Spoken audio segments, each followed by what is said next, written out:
"No man wants a wife with opinions," the Duke declared. His sister laughed. 3 weeks later, he was sitting in a milliner's back room, being corrected by the one woman in England who'd never once asked his permission to speak.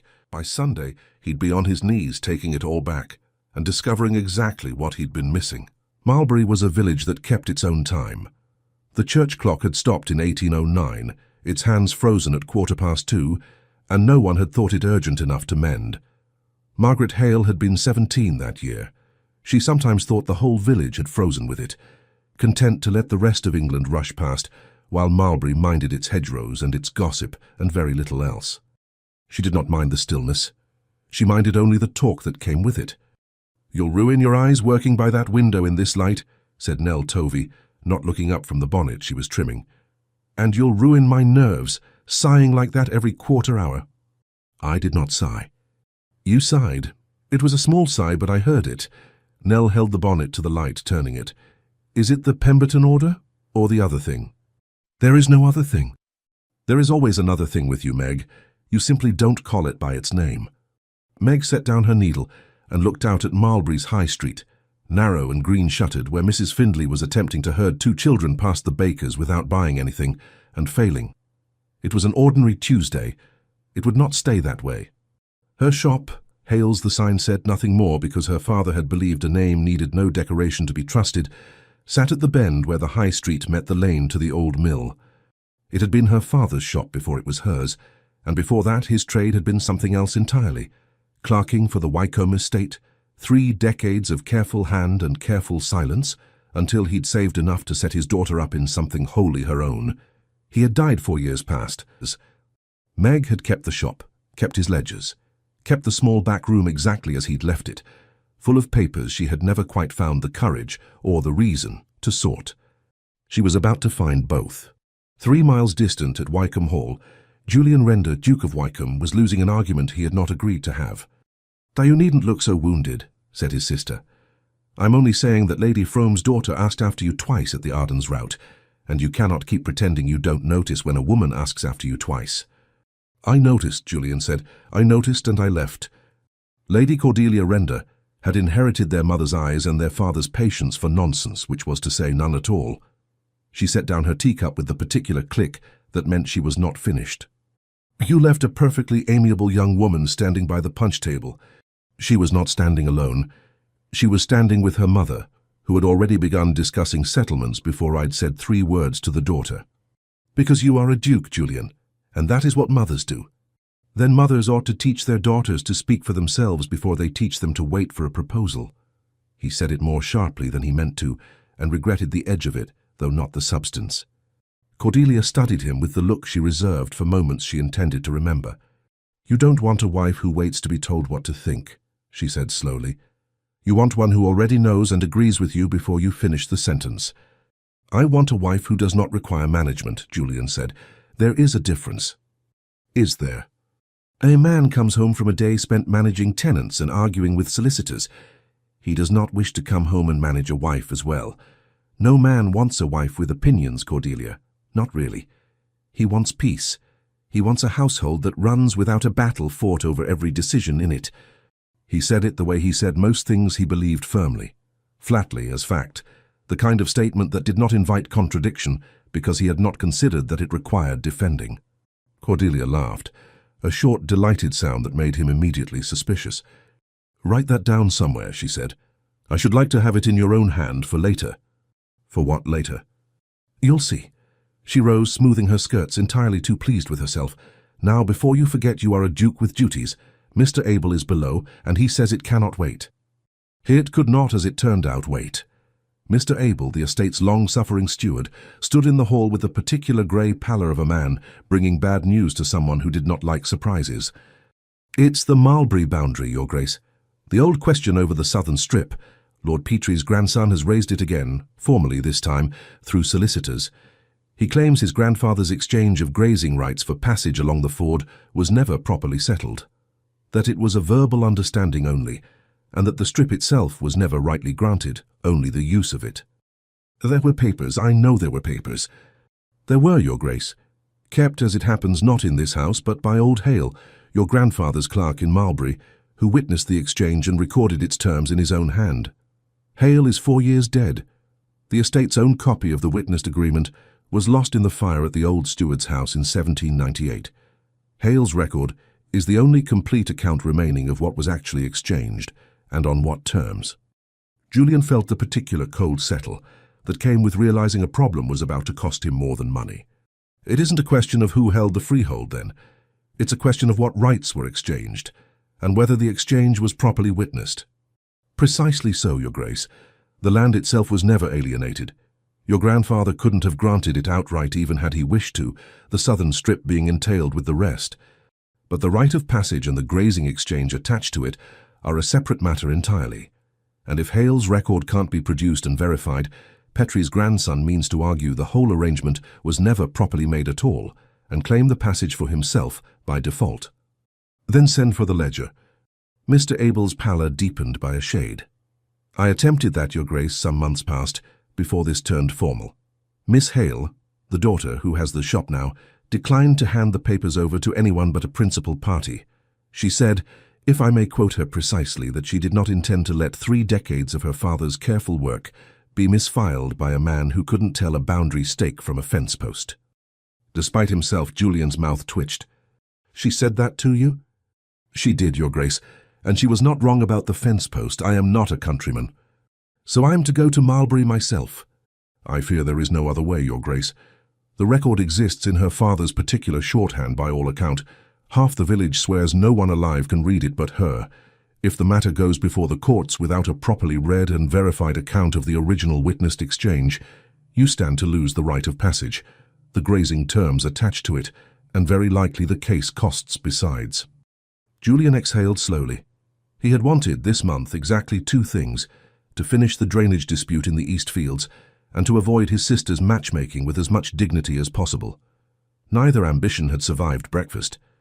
Have the carriage ready within the hour, he said. And Abel, don't tell my sister where I'm going. She'll find some way to make it her business. Meg had not expected a duke to simply appear in her shop on a Tuesday, and she resented faintly that he managed to make the appearing look effortless. He came in without ceremony. No outriders, no announcement, just a tall, fair-haired man in a well-cut coat who had to duck slightly under the doorframe her father had built for shorter men. He took off his hat. He looked, for one unguarded moment, entirely lost. The look of a man who had never in his life had to find a shop by its sign rather than be shown to it by a footman. Nell behind the counter went very still. Meg did not. We're not yet open to custom for the season's new trimmings, Meg said, not looking up from the hat she was blocking. If you're after a gift for someone, I can recommend Mrs. Carrow's 2 doors down. I'm not here for a hat.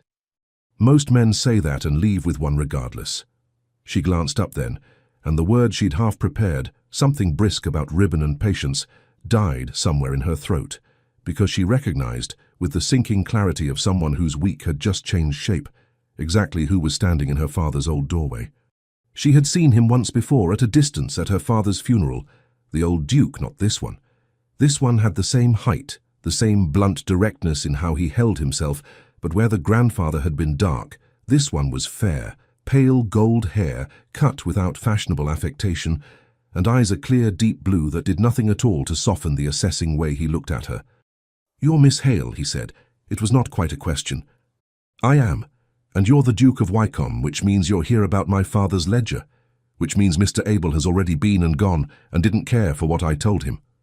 Something flickered across his face, surprise briefly, that she'd assembled the whole matter before he'd said a word of it. You assume a great deal. I assume very little, Your Grace. I simply know what's owed and to whom, which is rather the point of keeping ledgers. She set down the hat block. You'll want my father's record of the exchange your grandfather made over the southern passage. I have it. I am not handing it over. Beside her, Nell made a small sound that might have been a laugh, hastily disguised as a cough. Julian's expression did not change exactly, but something in his posture shifted, the particular straightening of a man unaccustomed to refusal and entirely unsure what to do with it. Miss Hale, I should think you understand the gravity of the matter. The Petrie claim, if unanswered with a proper account of the original exchange, could cost you the passage, the grazing terms attached to it, and a tidy sum in court fees. Yes, Mr. Abel was good enough to leave that part out when he tried to take the ledger off me in March. But I read the papers as well as the next person, Your Grace, and I know what's at stake for you. Then you understand why I require it. I understand why you'd like to take it.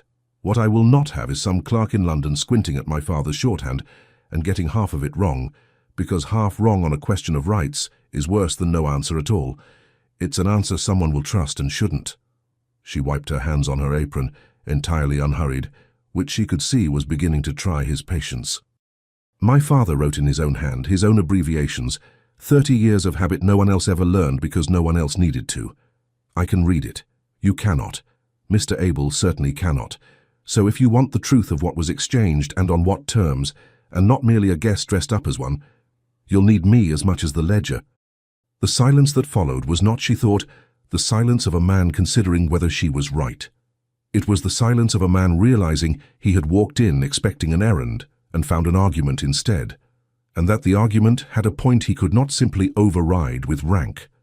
You're proposing to read the record to me yourself, he said finally. I'm proposing that you cannot have one without the other. Take it as you like. A long moment. Then unexpectedly the corner of his mouth moved. Not quite a smile, more the ghost of one swiftly suppressed, as though he'd caught himself enjoying something he hadn't meant to. Very well, Miss Hale. When may I call to begin? You may call Thursday. Mornings only. I keep my afternoons for custom, and a duke standing about my shop is custom I cannot afford to lose by frightening it off. You think I'd frighten your customers? I think a duke in a milliner's shop on a Tuesday has already given Mrs. Findlay enough to discuss until Michaelmas. I'd rather not compound it. And you'll come to the back room directly. My assistant will be within call the whole while, as is proper. Of course, he said with the faint surprised courtesy of a man who had not thought to ask, and was glad someone had settled it before he needed to. He inclined his head the smallest fraction, the bow of a man unused to losing an exchange, and unwilling to let it show that he had, and left, ducking again beneath the doorframe her father had built for shorter men, and somehow making even that look like he'd decided to allow it. The bell over the door had barely stopped its small, startled ring before Nell turned, eyes wide. You told a duke he could not have his own boundary papers. I told a duke he could not have them without me. There's a difference. Meg, that is not a small difference. That is the entire difference. Does it occur to you that you've just invented several mornings a week of obligation to a man who could, with one word to the right people, make absolutely certain you never sell another bonnet in this county? Meg picked the hat block back up, turned it once in her hands and did not let her own pulse, which had admittedly picked up somewhat during the exchange, show in her voice. It occurs to me, she said, that my father's ledger is the only thing standing between that man and losing a right his own family has used for 20 years, and that he needs me a good deal more than I need him. That seems to me an excellent position to argue from. That is not what I asked. It's the answer you're getting. But she found, setting the hat aside, that her hands were not quite steady, and she did not examine too closely why. Thursday came grey and close, the kind of morning Marlbury specialized in, mist sitting low over the lane until nearly 9. Julian arrived at 8:30 regardless, which told Meg something about him before he'd said a word, a man who did not wait to be comfortable before doing what needed doing. She led him to the back room without ceremony, her father's old study, unchanged since his death, shelves of ledgers in chronological order, a desk scarred with decades of careful work. Nell took up her sewing in the front of the shop, near enough to be summoned by a raised voice and far enough to allow conversation its own privacy, which satisfied propriety and Meg's own sense of order both. Julian looked around the back room the way a man looks at a space he didn't expect to find moving. He kept this himself? No clerk, no assistant? He didn't trust assistants with another man's land rights. Said a mistake on paper outlives the man who made it. She pulled down the relevant ledger, 1788 through 1799, and set it on the desk between them. Sit, if you mean to stay. This will take more than one morning. He sat. It was, she would think later, the first properly unguarded thing she saw him do, settling into a dead clerk's chair without complaint, waiting for her to begin, a duke arranging himself around her schedule rather than the reverse. Your father's hand, he said, looking at the page she'd opened. I cannot make sense of half of it. No one but me can, which is rather the point I made on Tuesday. She turned the ledger toward herself, tracing a line of cramped abbreviation with one finger. Here, this mark, the little flag above the entry, means witnessed, terms confirmed by both parties. He had a whole private alphabet for what was certain and what wasn't. Most men recording an exchange simply write what they're told and trust it. My father wrote what was agreed, and then he wrote whether he'd seen it agreed. That seems an unusual amount of caution for a clerk's ledger. He was an unusual clerk. She didn't look up. He thought most disputes that reached court could have been settled in a kitchen if anyone had bothered writing down what was actually said instead of what people wished had been said. He took it as his particular duty to make sure the truth outlived the argument. Julian was quiet for a moment, studying the page as though it had become suddenly more than a means to an end. That is, I confess, not what I expected to find in a milliner's back room. You expected a milliner, Your Grace. You did not expect a man who spent 30 years correcting other men's certainties. There was an edge in it, not unkind, but pointed enough that he heard it. And you've inherited the habit. I've inherited the ledgers. The habit was already mine. She turned the page. Now, the Southern Passage. Your grandfather and the elder Mr. Petrie settled it in '91 by my father's account, with a witness present and properly recorded, not merely a handshake in a field, as the present Mr. Petrie likes to claim here. She read it to him, translating as she went, her father's compressed shorthand unspooling into plain sentences. Agreed before witness J. Caro Miller. Passage along the ford granted in exchange for grazing on the North Common. Terms to stand so long as both parties observe them. No further claim to be raised by either house regarding the same. Julian listened with the particular attention of a man accustomed to being told things, rarely to being taught them, and finding the second sensation unexpectedly tolerable. Caro, he said, is he living? His son is. Old Caro died some years back, but the son was there as a boy. Might remember enough to confirm it if it comes to that. I can ask if you like, though I expect he'll want asking properly and not summoned. I would not dream of summoning anyone in your village, Miss Hale. I gather it would not go well for me. It would not, she agreed, and caught for the first time something almost like amusement crossing his face, not quite a smile, but its near relation, there and then, carefully put away. They worked through the morning. He asked sharper questions than she'd expected, not a man performing diligence for her benefit, but one who actually wished to understand the shape of his own land and its history, who flinched slightly at the parts where his grandfather had clearly overreached and did not try to argue the record into kindness. She found, somewhat against her will, that she respected that. Thursday again, she said when the light began to shift and she judged the morning spent. I've custom coming at 11 I can't put off. Thursday, he agreed, and then at the door almost as an afterthought. Your father sounds as though he was a remarkable man. He was an irritating one, mostly. He thought being right mattered more than being liked, and he was usually right, which made him very hard to argue with. She said it lightly, and was surprised to find her throat tighten slightly on the last word. Julian noticed. She could see him notice, but he had the grace not to remark on it, only inclined his head and left, and she stood for a moment in the empty shop, feeling unaccountably unsettled by a man who had done nothing more than listen properly. He came back the following Thursday, and the one after that. It became, without either of them quite naming it as such, a fixture. Thursday mornings in her father's study, ledgers between them, Nell stitching within call in the front room, the slow excavation of 3 decades' worth of careful disputes. Marlbury noticed, as Marlbury noticed everything. The Duke's carriage was at Hale's again this morning, Mrs. Findlay informed the baker's wife, loudly enough to be overheard by exactly the people she intended to overhear it. Second week running now. One does wonder what business requires quite so many mornings. Boundary papers, the baker's wife said, unconvinced. So they say. So they say. Nell relayed this exchange to Meg, with the particular relish of a woman who enjoyed gossip most when it wasn't aimed at her. You ought to know they're talking. Let them talk. I'm reading him a ledger, Nell, not... Meg stopped because she didn't entirely know how to finish that sentence without admitting more than she wished to. Not what? Nothing, there's nothing to finish. You blushed finishing it. I did not. You're doing it now. Meg turned back to her work with rather more force than the ribbon required, and did not dignify this with an answer, because there was, infuriatingly, no answer that wouldn't prove Nell's point. It was the third Thursday when something shifted, not dramatically but unmistakably, the way weather turns before anyone's named the change.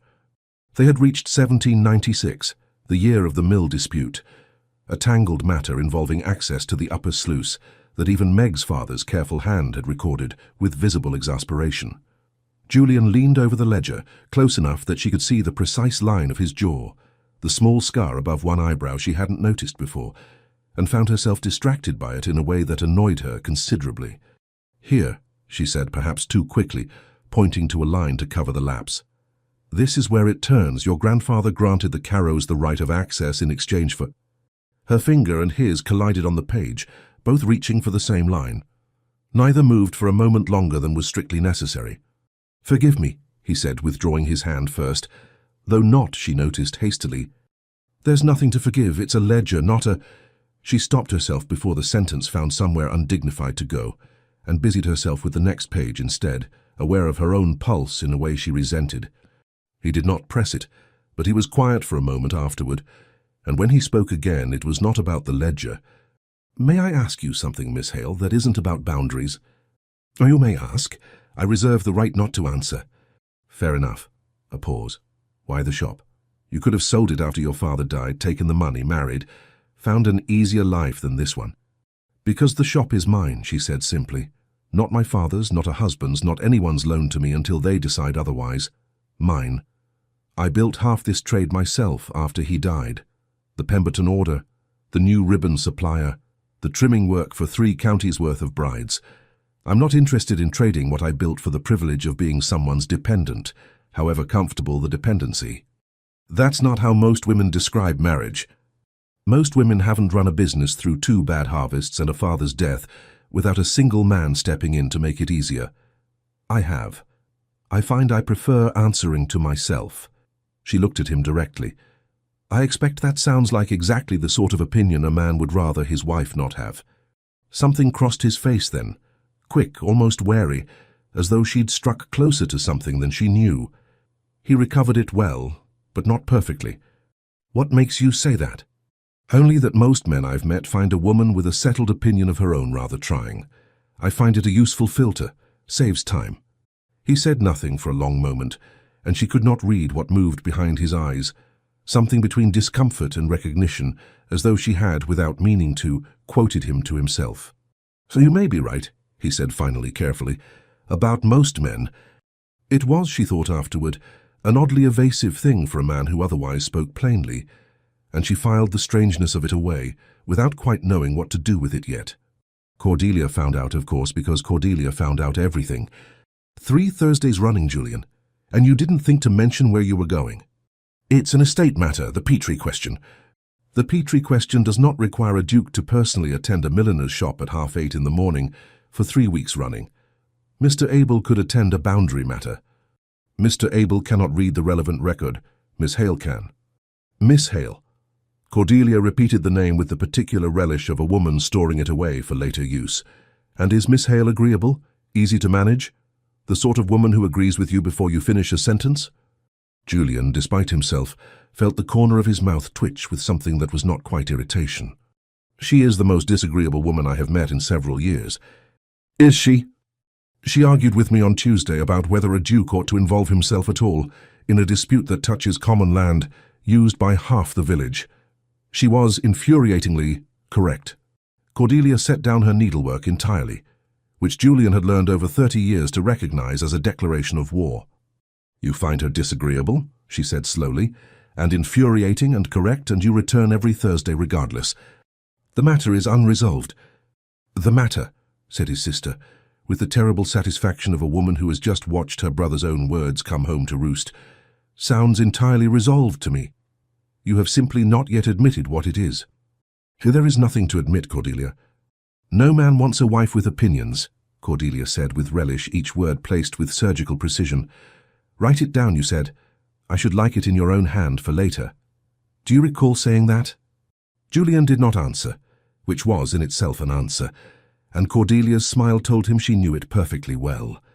The assembly at the Marlbury Rooms was a modest affair by London standards. A fiddler, a long table of indifferent punch, the same 40 families who had been dancing the same sets for 2 generations. It was not the kind of event a duke ordinarily attended. Julian attended it. He told himself it was a matter of courtesy. The local families expected some acknowledgement of his presence in the district, and Mr. Abel had all but insisted. He did not examine too closely the fact that he had asked, before accepting the invitation, whether Miss Hale was likely to be present. She was. She stood near the wall with Nell, not dancing, watching the room with the particular wry attention of a woman who had made her own hats for half the women on the floor and found it more interesting to note which ones had been altered badly than to join the set. "So you came," she said when he crossed the room to her, not quite masking her surprise. Mr. Abel was persuasive, or perhaps merely persistent. "That sounds like Mr. Abel." She studied him a moment. "You dance, I assume. Dukes generally do." "Possibly. Do you?" "When asked properly, which is rarely, given my situation tends to make men nervous about the wrong things. A dry note, not quite bitter.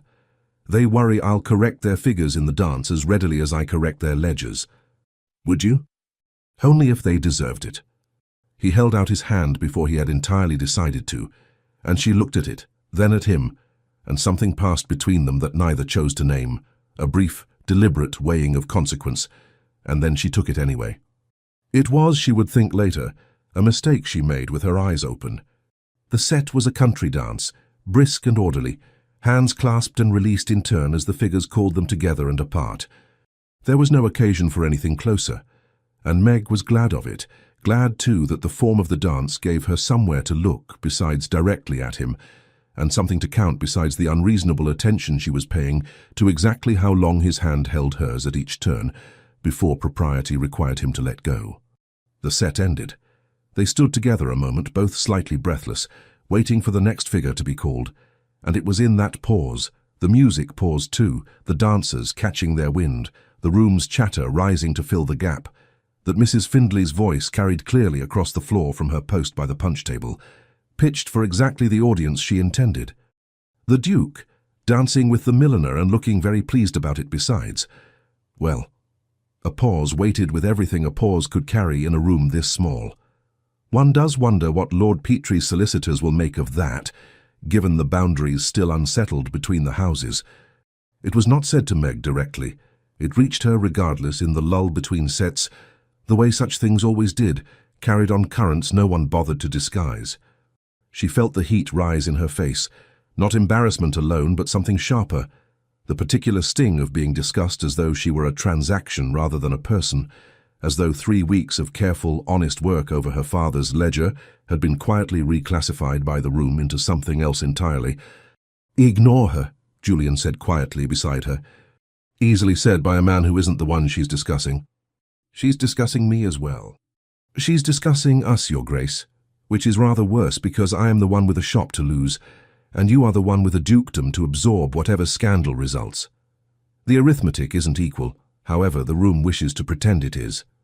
The fiddler struck up again before he could answer, and the moment passed formally into the next set, but something in it had not passed at all, and both of them knew it. It was Nell in the end who gave them their privacy, and gave it properly. "There's a terrace just there," she murmured to Meg when the second set had ended, and Meg had pleaded warmth and needed air. "Mrs. Tovey's already on it with her sister. You'd be in full view of the windows the whole while, which is more than half the room can say for themselves at any given moment. Go on. I'll watch the door." It was, Meg understood, exactly the kind of arrangement that satisfied propriety, without abandoning her to it. Visible, accounted for, and yet, for a few minutes, blessedly out of Mrs. Findlay's immediate hearing. Julian followed her out at a careful distance, falling into step beside her once they'd reached the terrace's far end, where the light from the windows still touched them, but the worst of the room's noise did not. "You're angry," he said. "I'm not angry. I'm being sensible, which feels a great deal like anger just now." She kept her eyes on the dark garden below, though she did not descend into it. "Mrs. Findlay isn't wrong to talk, Your Grace. That's the trouble of it. She's only saying aloud what the whole room is already thinking, and what the whole room thinks tends, eventually, to become what the whole room decides. About my shop, about my custom, about whether I'm a respectable woman to buy a wedding bonnet from, or merely an amusing scandal to discuss over punch. That's unjust." "It's accurate, which is worse than unjust because injustice can at least be argued with." She turned to face him properly, the terrace's modest light catching the line of his jaw, the windows full of dancers just behind them both. You came to my shop for a ledger. I gave you the ledger and more besides, my father's whole history freely, because you needed the truth of that exchange, and I was the only one who could give it to you honestly. I did not agree to give you my reputation along with it. I have not asked for your reputation. You didn't need to ask, Your Grace. You simply had to dance with me in a room where everyone already had a theory about your Thursday mornings, and the asking became unnecessary. He was silent for a moment, and in the half-light from the windows she could see him working through something, not the practiced ease of a man accustomed to smoothing over a difficulty, but a genuine, visible effort to find words equal to what he meant. I told my sister some weeks ago, he said slowly, that no man wants a wife with opinions, that a household runs better on agreement than argument. I believed it when I said it. I had never been disagreed with by anyone whose disagreement I respected, so the belief cost me nothing to hold. And now? Now I find myself counting the hours until Thursday for the privilege of being told I'm wrong about my own grandfather's land, and I cannot account for it by any philosophy I held a month ago. He said it plainly, without the polish of a rehearsed confession, which made it land harder than Polish would have. I don't say this to ask anything of you tonight, Miss Hale. Only that you should know it isn't idle curiosity that brings me to your shop and hasn't been for several weeks. She should have stepped back. She intended to step back, even as she stood there in the lamplight from the windows, fully visible to anyone who cared to look, and instead she found herself looking up at him with a directness that asked, without words, the question she would not allow herself to voice. He kissed her, briefly in full view of the terrace windows. In the half-second any passing glance might have caught it and made of it whatever it liked. It was not practiced, nor especially confident.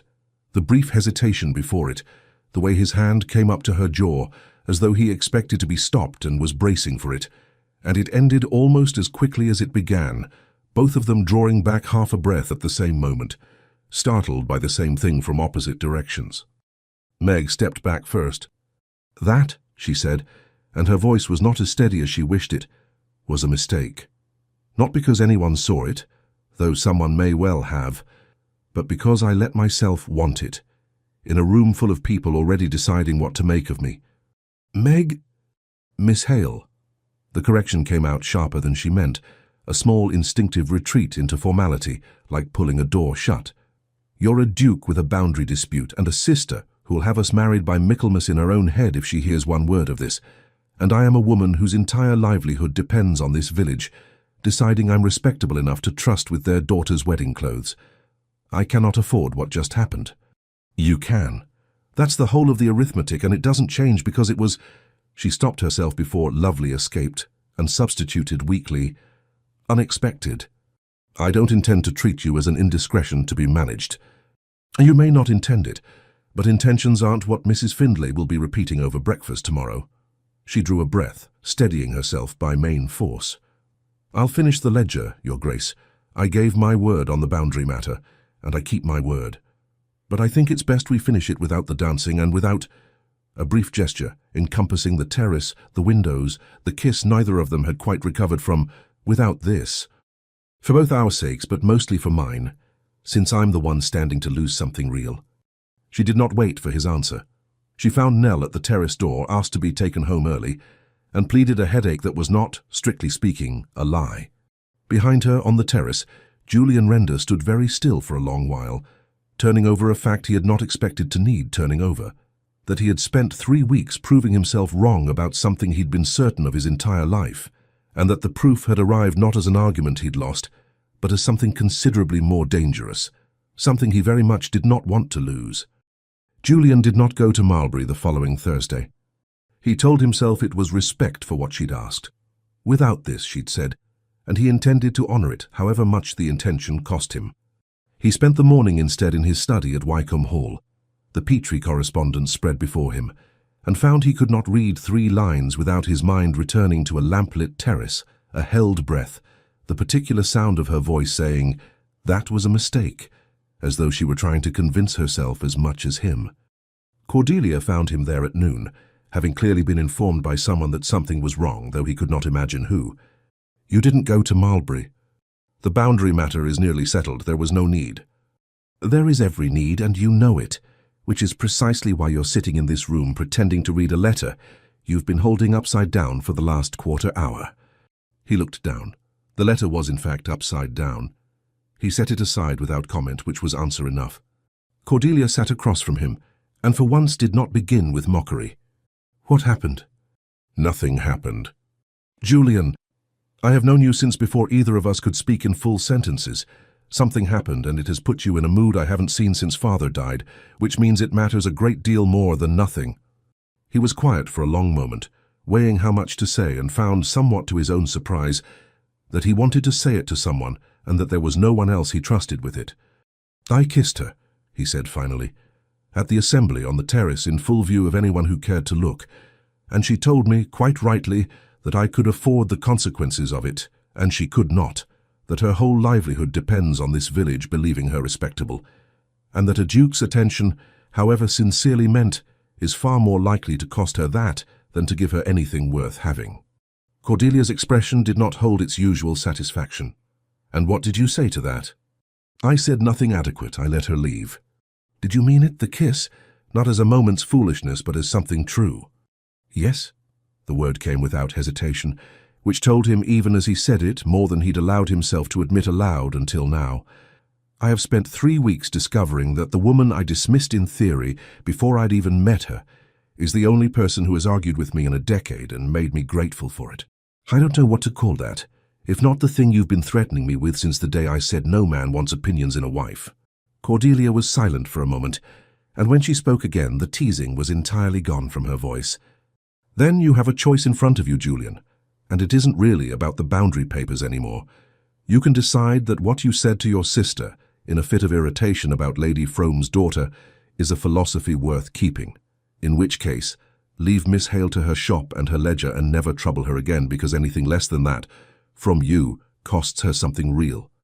Or you can decide you were wrong, properly wrong, not just inconvenienced into changing your mind, and if that's the truth of it, you owe her considerably more than a kiss on a terrace and a week of silence afterward." She asked for silence. She asked for no more dancing and no more of that, in a moment when she had every reason to believe that was the safest thing she could ask for. That isn't the same as asking you never to come back and tell her the truth properly, in daylight, where it counts for something. Cordelia studied him with an expression he hadn't seen from her before. Not amusement, but something closer to respect, cautiously extended. "You're a duke, Julian. If you mean what you say, you can offer her something more than a private apology, a settlement that protects what's hers, in fact, not merely in sentiment. If you're willing to put it in writing and mean it, that's worth a great deal more to a woman like her than pretty words in a garden. And if she refuses me regardless, then at least she refuses the truth and not a man too much a coward to offer it properly." Cordelia rose, smoothing her skirts. "For what it's worth, and I confess I did not expect to say this when I began teasing you about Lady Frome's daughter a month ago, I think you found exactly the wife you didn't know you wanted, and exactly the one you very specifically said you didn't. I should like to see you have the courage to admit it, where she can hear you." Meg, meanwhile, was discovering that pulling back was considerably easier to decide than to live with. The shop continued. The Pemberton order was finished and delivered.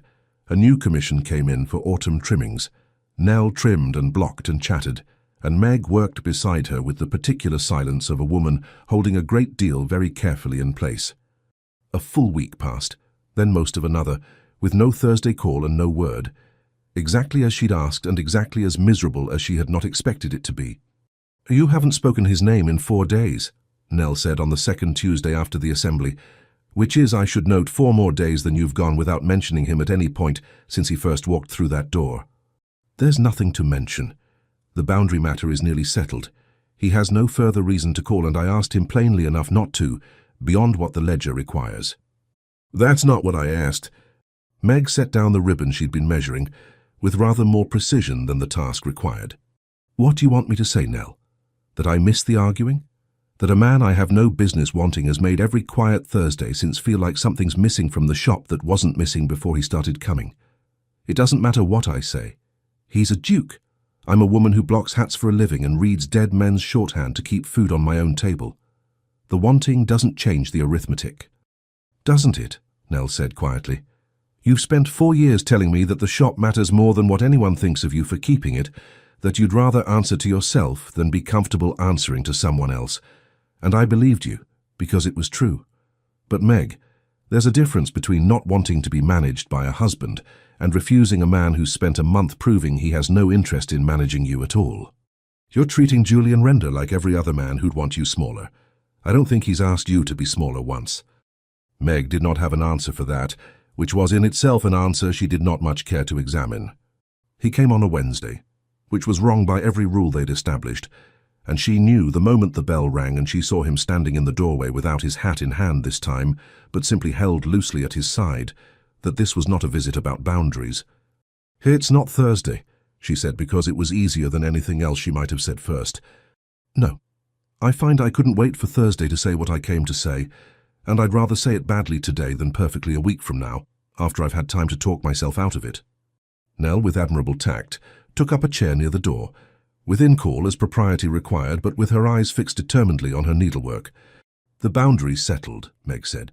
"I had the final confirmation from Caro's son yesterday. Your solicitors have everything they need. There's no further reason for—" "I'm not here about the boundary." He said it plainly, the way he said most things that mattered to him. "I'm here because you told me, on that terrace, that the arithmetic wasn't equal between us, that I could afford what happened and you couldn't, and you were entirely right to say it. I've spent the days since trying to decide what a man does when he's been correctly accused of asking for something at someone else's expense and finding nothing tolerable except to undo the unfairness of it properly, where it can be seen and where it costs me something real to say." "What does that mean precisely?" "It means I'm not here to ask you to risk your reputation on the strength of a kiss on a terrace that either of us could deny tomorrow. I'm here because I told my sister a month ago that no man wants a wife with opinions, that a household runs better on agreement than on argument, that peace matters more than being disagreed with." He held her gaze, steady, unhurried, the words coming without the polish of a man performing sincerity, but with the plainness of one who had simply run out of patience for anything except the truth. "I was wrong, Meg. Not wrong in the way a man admits to be agreeable, wrong in the way that costs something to say aloud, because I built a whole philosophy on never having met a woman whose disagreement I valued more than my own comfort. And then I met you, and every certainty I held went straight out the window of your father's study within a fortnight." Meg's throat had gone tight, and she did not trust her voice yet, so she said nothing and let him continue. "I don't want a wife who agrees with me before I've finished a sentence. I want the one who tells Mr. Abel he can't tell a boundary stake from a fence post, and is right to say it. I want the one who reads her father's shorthand back to me and makes me grateful every Thursday that someone in my life still bothers to correct me. I am not offering you protection as a kindness, Meg, or a duke's charity to a milliner who's caught his attention. I'm telling you that the arithmetic you mentioned on that terrace is exactly why I should say this properly, in daylight, where Mrs. Findlay can hear every word of it if she likes, because I would rather lose every ounce of comfortable certainty I had a month ago than lose you to my own cowardice about saying so." "That's not a proposal," Meg said, finally finding her voice, though it was not entirely steady. "That's a very long way of avoiding one." Something in his face shifted, not quite a smile, but its near relation, recognizing exactly what she'd done by saying it. "You're right, it is." A breath. "Forgive me, I find I'm considerably less composed about this than I am about boundary disputes." I'd noticed. Margaret Hale. He said her given name properly this time, without the formality she'd insisted on at the assembly, and the sound of it in his voice did something to her composure she was not prepared to admit to. "I am not going to ask you to give up this shop, or your custom, or your father's ledgers, or any single part of the life you built, because no one else would build it for you. I am asking whether you would consider building the next part of it beside me, as my wife, and as the woman whose opinions I have come, against every belief I held a month ago, to find I cannot do without." She looked at him for a long moment, at the man who had ducked under her father's doorframe with his hat in hand, and left weeks later, having read every line of a dead clerk's private alphabet of doubt, having sat through her sharpest corrections without once asking her to soften them. "If I say yes," she said slowly, "I want it understood plainly now before either of us pretends otherwise later, and I want it understood in a way that holds up to more than good intentions. I know enough law to know that a wife's property becomes her husband's the moment the ring is on her hand, unless it's settled otherwise beforehand in writing by men with the right to make it binding. So if you mean what you've said, you'll have your solicitors draw the marriage settlement so that the shop, its profits and its management are placed in trust for my sole and separate use, mine to direct, with trustees of my own choosing besides yours, so that no future quarrel, however small, can put my father's work into anyone's hands but mine. I will have a say in this marriage equal to yours, in matters large and small, and I will not be managed into silence the first time my opinion proves inconvenient at a dinner table full of your acquaintance. Julian did not hesitate. Agreed, and I would think considerably less of myself and of you if you'd asked for anything less, or asked for it less precisely. I'll have the settlement drawn before the banns are read, and you may choose your own trustee to sit alongside mine. I'd sooner you doubted my affection than my arithmetic. Then yes, Meg said, and felt something in her chest unknot that had been wound tight since the terrace, properly in daylight and properly in writing. Yes. Nell, watching Meg dress that morning in the back room of the shop, the same scarred desk, now cleared of ledgers for the day, found herself unexpectedly tearful over a length of ribbon. You're not to cry, Meg told her. You'll ruin the trimming. I'm not crying over the trimming. Nell wiped her eyes with the back of her wrist regardless. I'm crying because 4 years ago you told me you'd rather run this shop alone into the ground than let any man tell you what to do with it. And now look at you, marrying a duke with a trust deed to your own name besides, and somehow it's not even a contradiction. It isn't, Meg said, considering it. That's rather the point. I didn't change what I wanted. I simply found someone willing to put it in writing. The wedding took place at Marlbury's own small church, not Wycombe Hall's private chapel, which Julian had offered and Meg had declined, on the grounds that a village that had watched her build a shop from nothing deserved to watch her marry from the same ground. The marriage settlement had been drawn precisely as promised. The shop and its profits held in trust for Meg's sole and separate use, 2 trustees appointed, one of her choosing, a solicitor in the nearby market town who had known her father, and one of Julian's, with terms that gave her sole direction over its management regardless of what passed or did not pass between husband and wife in any other matter. Julian had read the document twice before signing it, and had said, handing back the pen, that he hoped it would prove the least necessary precaution he ever took on her behalf, precisely because he intended to make it unnecessary through conduct rather than law. Cordelia stood beside Julian as he waited, and leaned in only once just before the ceremony began. "No man wants a wife with opinions," she murmured. "I believe I asked you to write that down. I believe I've spent the last 2 months unwriting it as thoroughly as I can manage. See that you keep unwriting it. I intend to remind you of it at every anniversary for the rest of your life." I would expect nothing less. Mrs. Findlay, to no one's great surprise, secured a position near the front and discussed the match with anyone who would listen, though the substance of her commentary had shifted considerably from scandal to something closer to proprietary pride, as though she had personally arranged the whole affair through sheer force of gossip. "I always said there was something in those Thursday mornings," she told the baker's wife, with the confidence of a woman who had, in fact, said something considerably less generous at the time. The marriage settled, as marriages do, into the particular rhythm of 2 people learning the shape of a shared life. The shop remained, Hales, the sign still said, exactly as her father had left it, run entirely under Meg's own direction as the settlement provided, with a forewoman engaged within the year to manage the counter on the mornings the Duchess's other obligations required her at the hall. Julian, for his part, discovered that a household run on argument rather than agreement was not in fact the exhausting prospect he had once assumed. He discovered it most clearly in the particular pleasure of being told, across the breakfast table, that he had misjudged a tenant's request, or underestimated a steward's competence, or, once, memorably, that his understanding of his own grandfather's character had been considerably too generous, all delivered with the same brisk certainty she'd once used to refuse him her father's ledger, and all, in nearly every case, correct. 7 years on, Wycombe Hall had acquired a sound it had not possessed in Julian's memory of his own childhood: noise. Specifically, the noise of 2 children who had inherited, in roughly equal measure, their father's height and their mother's complete inability to be told what to think. "Mama says I may have an opinion about it," announced Eleanor Render, aged 5, to her father, regarding the entirely separate matter of whether she ought to wear the blue ribbon or the green to the village fete. She says a person is allowed to have opinions about her own ribbons. Your mamma, Julian said gravely, is very rarely wrong about anything, and I would not advise arguing the point. Papa says that, Eleanor informed her younger brother Thomas, not yet 3 and chiefly occupied with attempting to eat a button, because Mama once told him no man wants a wife with opinions, and Papa believed her, and then he changed his mind. Aunt Cordelia told me. She tells me a great deal. Your Aunt Cordelia, Julian said with the particular long-suffering affection of a man who had given up expecting his sister to keep any story to herself, tells everyone a great deal, and has been telling that particular story for 7 years with considerable relish.